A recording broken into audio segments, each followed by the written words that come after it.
Samantala, inalmahan ng gobyerno ng Germany ang naging pahayag ng Pangulong Rodrigo Duterte na payag itong mag-ala Adolf Hitler sa kampanya nito laban sa iligal na droga. Ayon kay German Foreign Minister spokesman Martin Schiffer, hindi katanggap-tanggap ang pag-ungkat at paghahambing sa sinapit ng mga Hudyo noong panahon ng Holocaust. Kasabay nito inanyayahan ng gobyerno ang Germany, ang kinatawan ng Pilipinas, na magtungo sa kanilang foreign ministry para sa pagtalakay ng naturang issue. Una rito, sinabi ng Pangulong Duterte na kung si Hitler ay nagawang pumatay ng 3 milyong Hudyo, ay handa naman anya siyang magpapatay ng 3 milyong adik sa droga.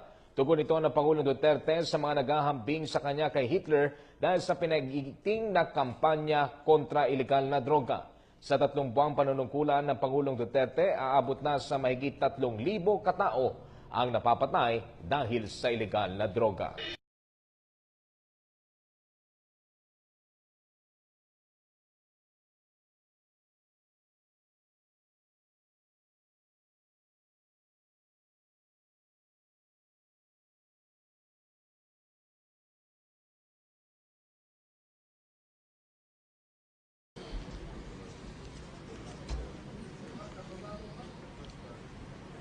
Yes.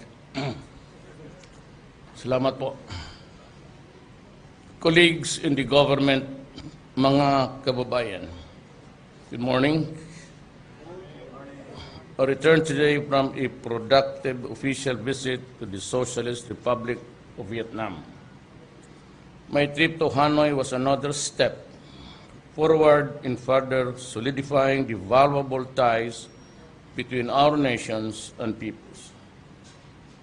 In my meeting with President Chan Day-Kwan, we committed to ramp up bilateral exchanges to boost our strategic partnership.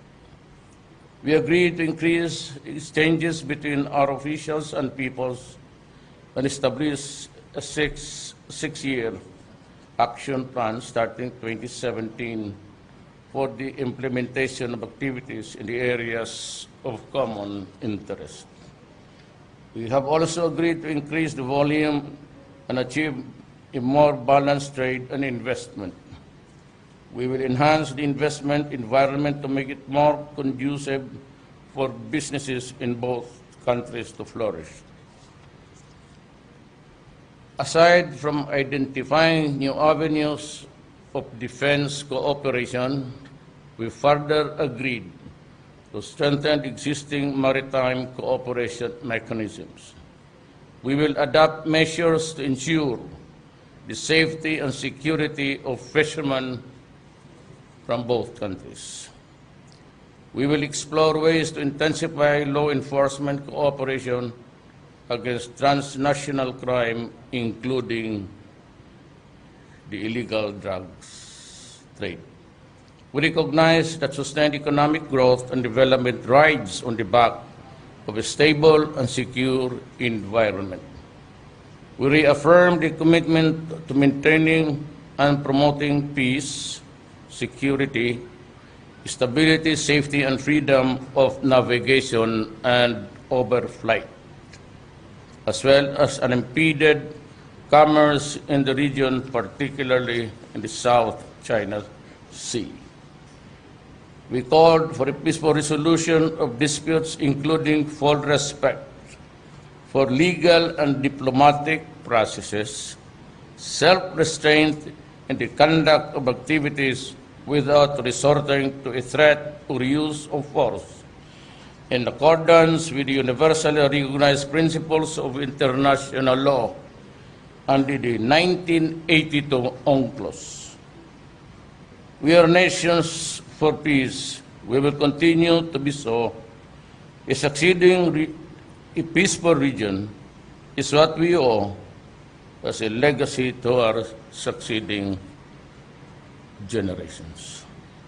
We agreed to support each other in other aspects of leadership roles in the 2017 as the chairs of ASEAN and APEC respectively, and to reciprocate the warm hospitality of each of the countries. I met with several leaders from both Philippines and Vietnam companies and encouraged mutually beneficial investments in the country. My official visit to Vietnam demonstrated their adherence to an independent foreign policy which seeks cooperation and collaboration with friendly nations on the basis of sovereign equality, non-interference, and the mutual respect to protect our national interests. On a personal note, I was deeply honored to have been welcomed warmly by the Filipino community in Vietnam. They are our hard-working kababayans who continue to contribute to the social-economic development of their host nation and our own country. I informed them of developments in our country, and I assure them, as I have assured you, that I will be faithful to the mandate you have reposed in me as your president. Daghang salamat. But, somebody, he's a billionaire, and made some mental computation where we were chatting, they were drinking, man ako makainom. So, but during this, about to, yung bago ka matulog, we were in the, I was given the presidential suite sa maraming upuan. A billionaire made a computation. So, Mayor, I'll give you the economic impact of drugs in the country. Your country. He said, this is the way how it goes. There are, at least he said, you claim to be 3 million drug users and addicts. One hit daily costs around 200 or about 6,000 a month.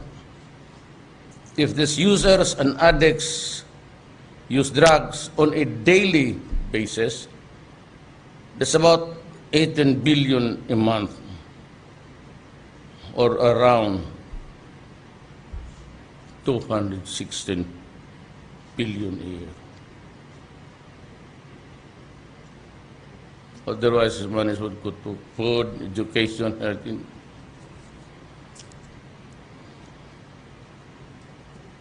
And what was the cold reality? And I was not able to sleep soundly that night. Even I was stressed. Why the figures? Because the mining industry gives us about 70 billion only. And here is a cost of 16 billion. Destroying lives, it's an investment to destroy lives. It's an investment by the drug lords that will break the social fabric of our society. Alam mo, pag may addict sa pamilya,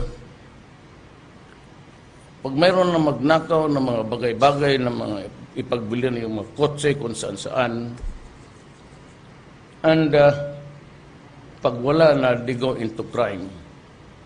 And that is why, nationwide, ang crime went on a spin down. We're going doon, mga almost 50% in the entire country. Wala na masyadong patayan. And here is a nation which its ordinary government employees are talking as if they're gods, and to later on to be orchestrated or followed by their head. Instead of coming over, knowing fully well, it could have not escaped their attention that I entered into the presidency of a budget that was prepared by my predecessor. And that budget is in operation now. no other source. The budget for next year is being prepared. And now we have placed funds for building rehabilitations in the military camps, as I have requested the Armed Forces of the Philippines to weigh in into the problem. It's so exasperating, Rita. Knowing that, I said it could not have escaped their attention. They are running a government also. Yes. Instead of saying, Mr. Duterte, instead of killing them, why don't you build several? Well, I get funds from the Office of the Foreign Affairs, get it from Ivasco, the Secretary of the Government, get it from the funds, the intelligence fund of the Armed Forces of the Philippines, or Secretary Aguirre, the newest enemy of my friend. So, it's not allowed. That would be like robbing Peter to pay Paul. And this is the tragic thing about miscalculation. Whether it is in business, whether a computing household, you have always to calculate correctly. That is why there is calculus. And it's the greatest need for a calculus is even in the military. The danger is always miscalculation. I don't know if those guys there have the pea-brained to think about calculations. It's only good to criticize. That's it. What's up? In public, there is the United Nations. You can always deliver your speech there, ask the Commission on Human Rights, or voting, then go send some rapporteur. And I was investigated during my mayorship days already. And there is the result. And also, my lady, in all these years, not a single case was filed against me. It's all talk until now. Now, the question is, it was quoted by the EU, by this, I said, the pea-brained lawyers that this official, even when he was mayor, he was threatening to kill the criminals. What an idiot group of idiots in the purest form. When you want to charge me, you have to find out if the penal laws of this land would make a mayor liable if he threatens the criminals or intimidate the wrongdoers. You can read the penal codes, criminal laws of this land, you'd find nothing. And to say that this mayor has been threatening to kill criminals,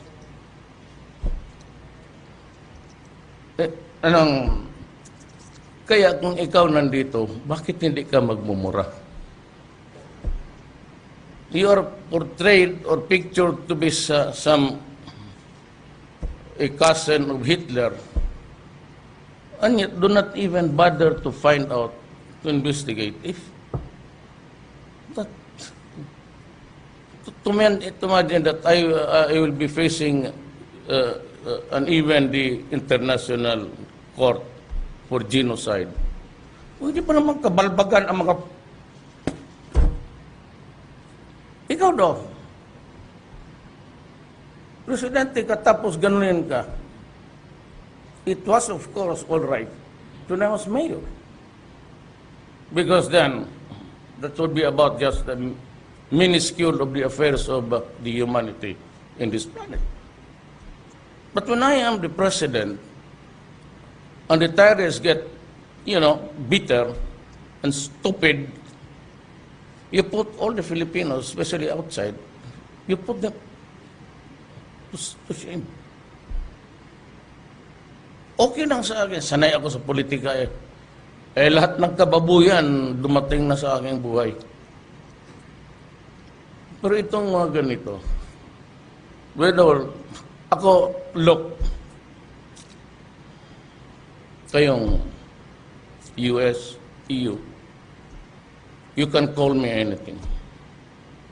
But I was never into, or I am never into hypocrisy like you. Close your doors, it's winter time, there are migrants escaping from the Middle East. You allow them to rot, and then you're worried about the death of about 1,000, 2,000, 3,000. Hitler massacred 3 million Jews. Now, there's a 3 million drug addicts. There are. I'd be happy to slaughter them.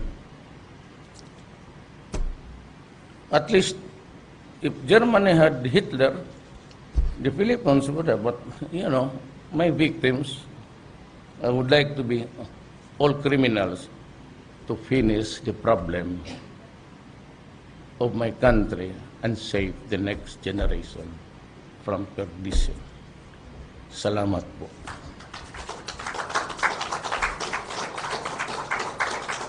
The first question is from the Philippine Star, Edith Regalado. Junior will start. Good morning, sir. Good morning, ma'am. First question po, sir. The lawyer of JB Sebastian said earlier, or yesterday and this morning, that he would only talk to you and not to anyone else, not in Congress, not to any other forum, but it would be something like doubly explosive, but it has to be with you. Would you agree to that term, or would you? I do not talk to criminals. Okay. You can go to the fiscal if he wants.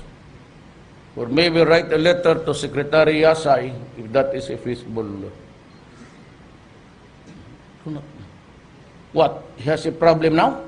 Yeah, the lawyer said that he... Sinasabi ko, hiningi ninyo lahat yan eh. Been telling everybody, yung drugs na yan, hinihingi ninyo sa buhay ninyo, dadating yan. I said, be careful of what you wish for or what you want, because you might get it. Dreaming of money, living in filth of the wallow with several at the expense of your fellow human beings, it will come. There's always the comeuppance and the law of karma. I assure you, that is a very valid, universal statement.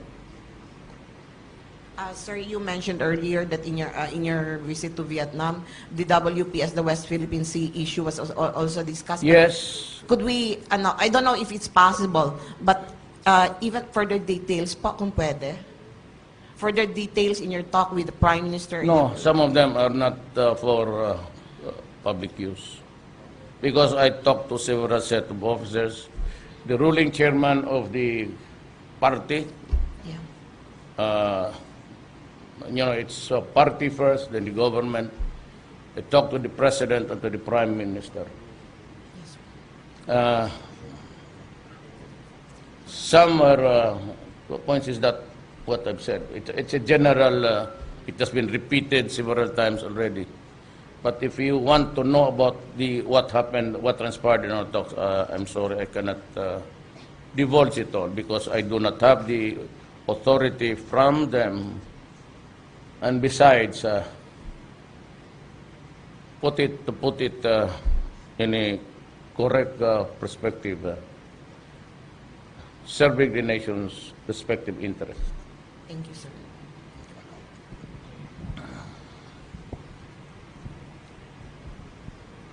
Joy Gumatay of PTV4.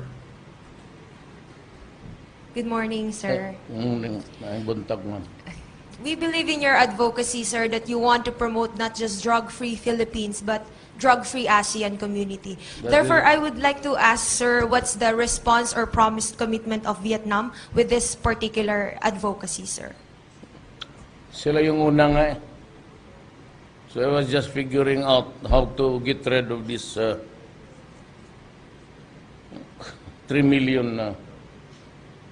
They are so strict about it, and do not mess up with these guys. They have been at war for so many generations. They will not hesitate to finish you off. So are there any promised commitment when it comes to actions? Yes, they will share intelligence data from. I would like to talk to the. I'll be sending some military and police sort of an envoy for a specific purpose. They have agreed that it should be a concern not only for the two nations but for the entire region. Salamat po. Last two questions, and one would be from Cedric Castillo of GMA7. Yes, sir. Morning, Mr. President. Sir, just to be categorical about it, sir, when you said na we are about to see the last of the joint military exercises between us and U.S., Yes. did you mean Yes, this year? in my term, yes. I don't know if that treaty would take some form, but in my term, yes. Sir, just to follow up, sir. I am not. I would not be using my, entitlement as commander-in-chief. I would simply say that that is the foreign policy. I do not want to tire.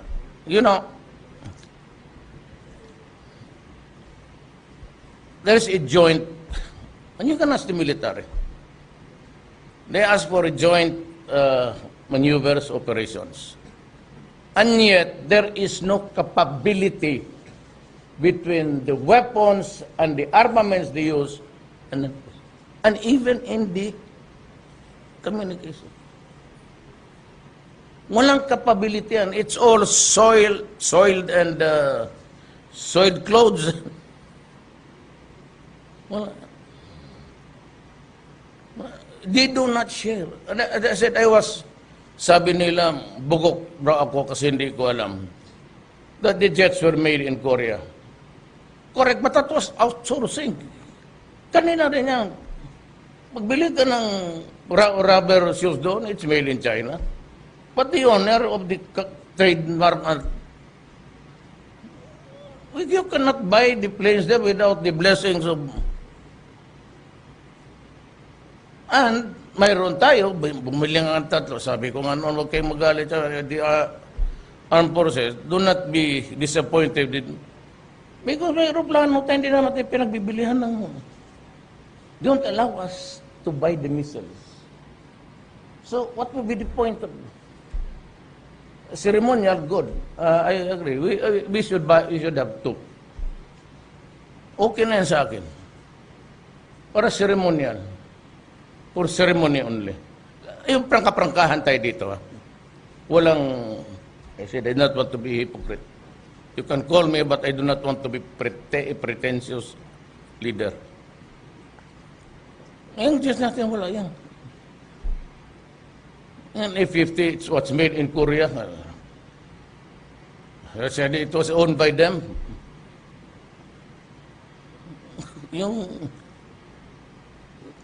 What is have the capability to make it? Transfer of technology. That's what I meant. Be careful with your hearing. You might get it wrong. So, we are a simple, we are a humble country. We are a very simple people. We would operate our government in a very simple manner. I ask everybody in this government to cooperate. I do not want to go into a massive purge of government workers and officials.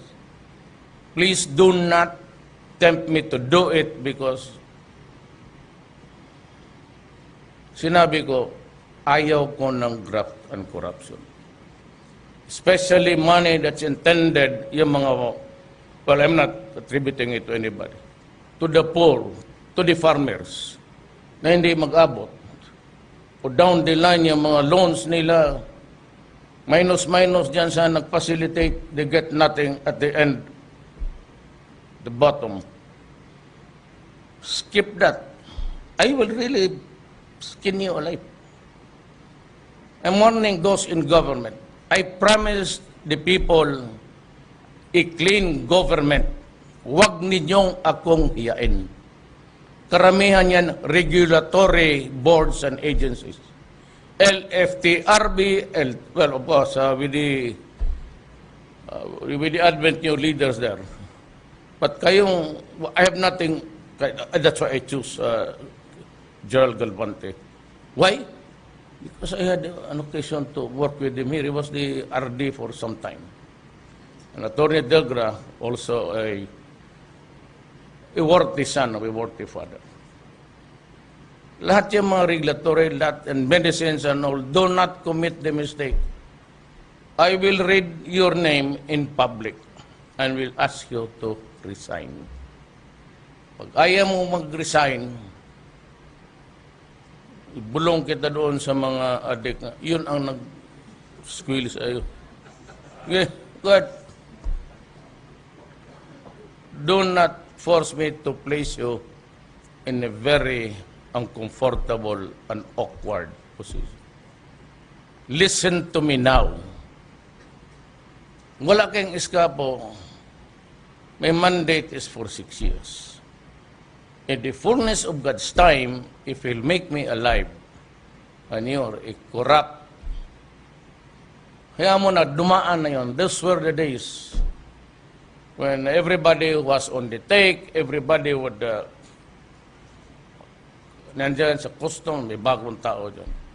BIR, may bagong tao dyan. Lahat. Now, you used to earn how much?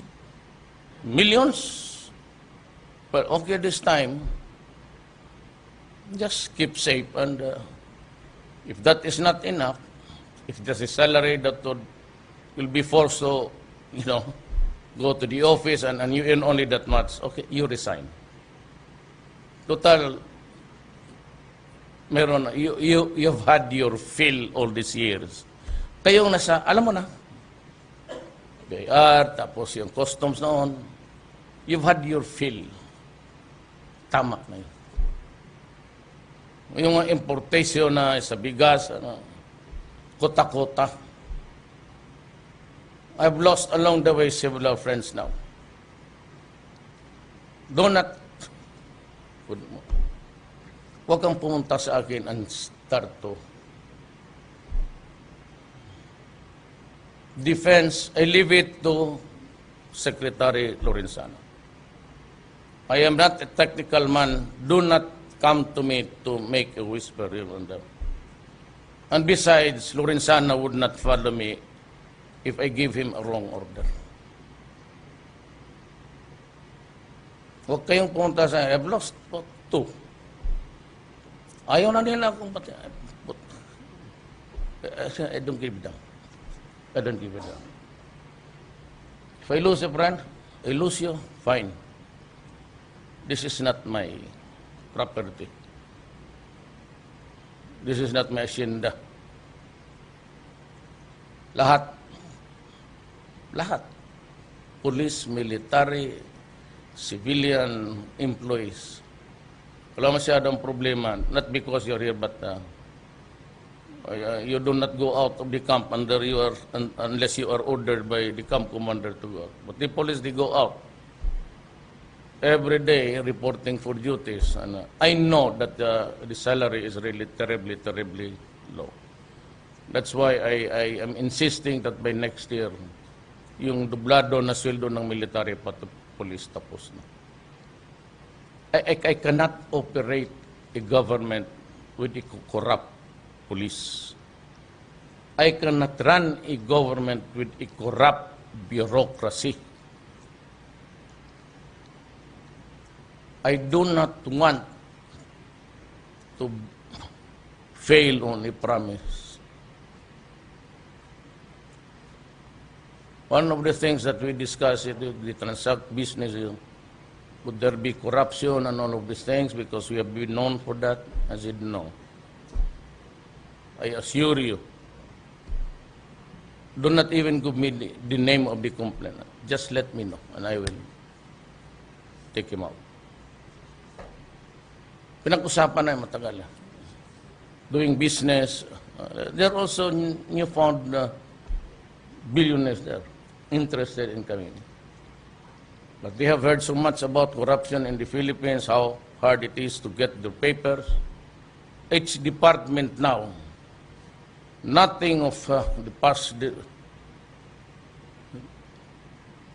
4 years, NEDA, and even yung sa train and apply namin, until now, it's pending din. Wala naman kayong technical. Mabutit na. Ito bago. I am talking of the past tense. Good as he another time to discuss corruption. Baski na umaga na.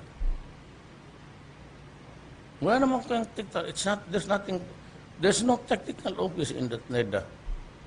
There's really nothing to compute. So why would it take you years? All departments, 1 month.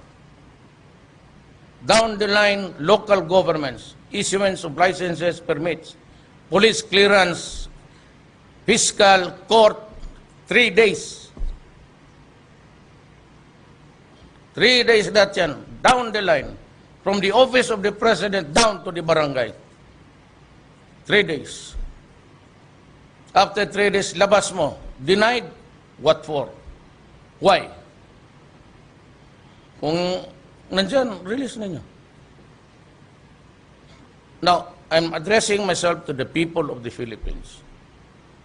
If you experience any event or incident in the fashion that I'm setting the rules now, let me know. Let me know. You go to your siya sa mga pare ninyo. You do not give me your name if you're afraid. Just give me the SOB. Wala na yung hindi na kasi alam mo yung tao, you're not even milking government. Actually, at the end of the day, you're milking the Filipino people. Please. Lahat ng mga criminal, I'm telling you now, drugs, stop it, or I will really kill you. Masiguro mo.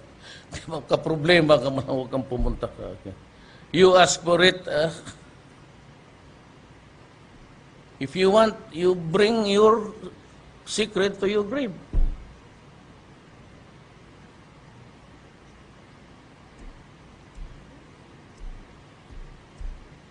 I think it's about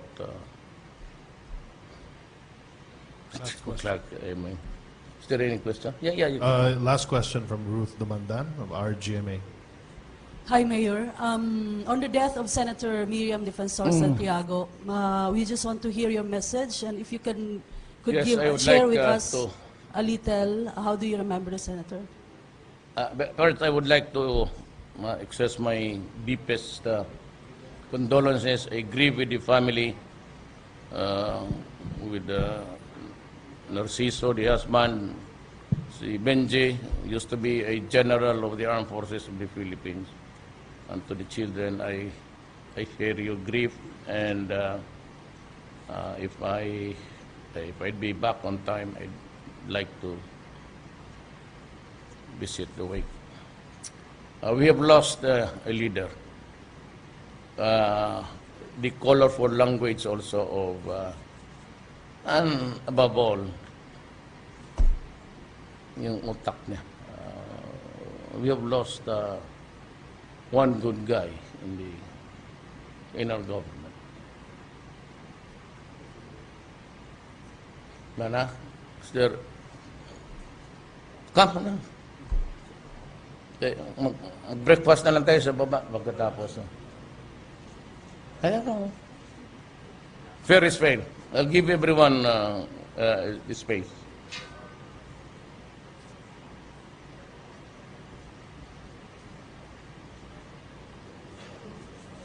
Bakit may whisper mo yung tanong mo? You use the... Good morning, Mr. President. Yes, sir. Good morning. Mr. President, what is your reaction on the remarks of these two U.S. senators on the alleged extrajudicial killings in the Philippines, noting that there is a wrong way of dealing the law enforcement, due process, and Who the said rule it? of law? U.S. Senators Benjamin Cardin and U.S. Patrick Leahy. Do not interfere in our affairs. I will ask him now, why are you shooting the black people there when they're on the ground? Sila pwede, tapos na hindi. Sabi ko, hypocrisy. There's a proper way of arresting a black man there. You arrest him, you grapple with him, pin him to the ground, place him under handcuff, and bring him to the station. Do not shoot him with the video and the cameras all around. So I'm returning the courtesy. Sanay kayo nun, ganun eh. You criticize people outside of your Congress. Crazy.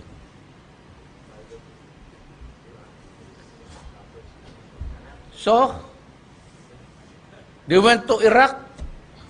The United States of America, President ordered the armed forces of the United States to enter Iraq on a flimsy excuse that there is a weapon of mass destruction, joined by the British government and people. What did he find? Nothing. What happened? They killed Saddam. Now Iraq is a fractured country. They undermined Libya. They killed Gaddafi. Libya is now a destroyed nation.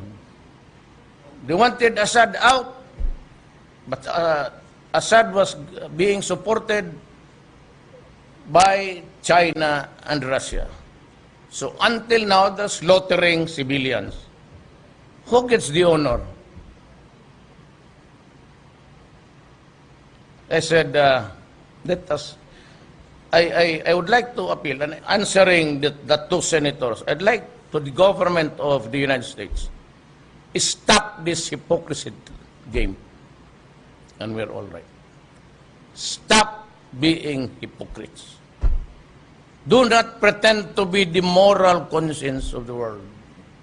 Do not be the policeman because you do not have the eligibility to do that in my country. Ako, I'm just a small, but I'm growing.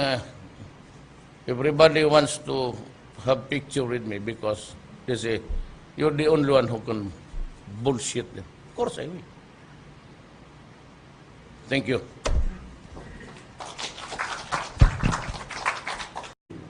By the Filipino community in Vietnam. They are our hard-working kababayans who continue to contribute to the social economic development of their host nation and our own country. I informed them of developments in our country, and I assure them, as I have assured you, that I will be faithful to the mandate you have reposed in me as your president. Daghang salamat. But, you know, somebody, he's a billionaire, and made some mental computation where we were chatting, they were drinking, men ako makainom. So, but during this, about to, Yung bago ka matulog, I was given the presidential suite sa maraming upuan. A billionaire made a computation. So, Mayor, I'll give you the economic impact of drugs in the country. Your country. Yes. Salamat po. Colleagues in the government, mga kababayan, good morning. I returned today from a productive official visit to the Socialist Republic of Vietnam. My trip to Hanoi was another step forward in further solidifying the valuable ties between our nations and peoples. In my meeting with President Chan Day-Kwan, we committed to ramp up bilateral exchanges to boost our strategic partnership. We agreed to increase exchanges between our officials and peoples and establish a six-year action plan starting 2017 for the implementation of activities in the areas of common interest. We have also agreed to increase the volume and achieve a more balanced trade and investment. We will enhance the investment environment to make it more conducive for businesses in both countries to flourish. Aside from identifying Samantala, inalmahan ng gobyerno ng Germany ang naging pahayag ng Pangulong Rodrigo Duterte na payag itong mag-ala Adolf Hitler sa kampanya nito laban sa ilegal na droga. Ayon kay German Foreign Minister spokesman Martin Schiffer, hindi katanggap-tanggap ang pag-ungkat at paghahambing sa sinapit ng mga Hudyo noong panahon ng Holocaust. Kasabay nito inanyayahan ng gobyerno ang Germany, ang kinatawan ng Pilipinas, na magtungo sa kanilang foreign ministry para sa pagtalakay ng naturang issue. Una rito, sinabi ng Pangulong Duterte na kung si Hitler ay nagawang pumatay ng 3 milyong Hudyo, ay handa naman anya siyang magpapatay ng 3 milyong adik sa droga. Tugon ito ng Pangulong Duterte sa mga naghahambing sa kanya kay Hitler dahil sa pinagiging na kampanya kontra ilegal na droga. Sa 3 buwang panunungkulan ng Pangulong Duterte, aabot na sa mahigit 3,000 katao ang napapatay dahil sa ilegal na droga.